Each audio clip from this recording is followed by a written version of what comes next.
So you did your first camp, Janie, and tell us about the experience and why it was important, or maybe it wasn't important to you, but just curious about how you thought you did, and what's the bigger picture for Janie this all thing.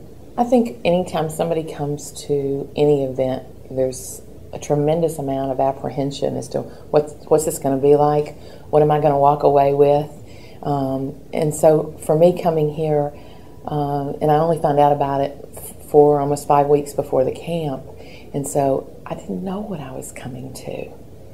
And now I don't even know how big the ramifications are when I leave this camp. I mean, the things that I learned, the people I met, the coaches were so far beyond any of my expectations. They didn't just meet my expectations, they beat them every single time. And why do you think that happened? I mean, did you have no expectations, or and we've had these conversations about sport and how important sport is to all of this. I mean, maybe touch a little bit about, everyone thinks this is a triathlon camp, but I think we both agree that it's so much more than that. Yeah, I think, of the athletes that were here, everybody came bringing where they are right at this moment. And that changes for everybody. For me personally, there was a lot of reasons for me to be here that I didn't even know they were reasons. I came because I had signed up for a triathlon. I was not emotionally, mentally, physically ready for a triathlon, but I was going to do it anyway. And a lot of people who come into this camp, into this program, don't even know what's going to happen to them once they get here.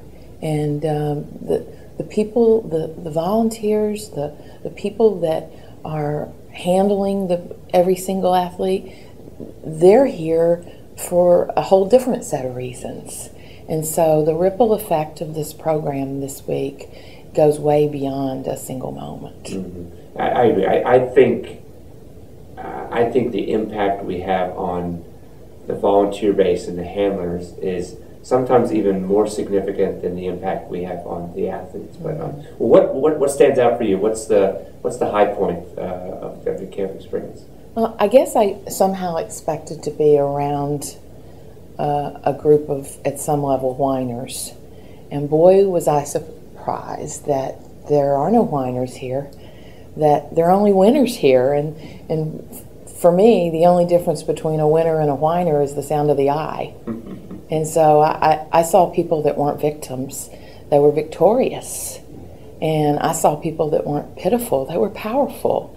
At every single turn, there were people, not just the athletes, but the coaches, the volunteers, all toward one goal, and that's changing people's lives. Do you think, are you a one-time triathlete? I mean, is this just on your bucket list there, and then you're going to go on and climb Mount Everest next? I mean, what's after next weekend for you? Well, I've got 7 days till my race, and so I now know that the bigger race is in my mind. That once you get coaches helping you physically, you can do this. But the big race is in your mind, and then the race after that is what's next. Well, and I've already planned an October race, and I'd like to get as many people in this camp to be with me in Myrtle Beach for a race in October 2nd. I think it would be great for us to have a little camp reunion in October. That's a few months from now, and so why not? That's a great idea. Well, we appreciate you coming. I'm glad you had a positive experience, and we're going to look forward to following Janie this year and seeing how you do and sharing your successes. So thanks so much. You're welcome. I don't really know how to say thank you. It was that big of an event that sometimes even Janie speaks. I think you just said thank you. Mm-hmm.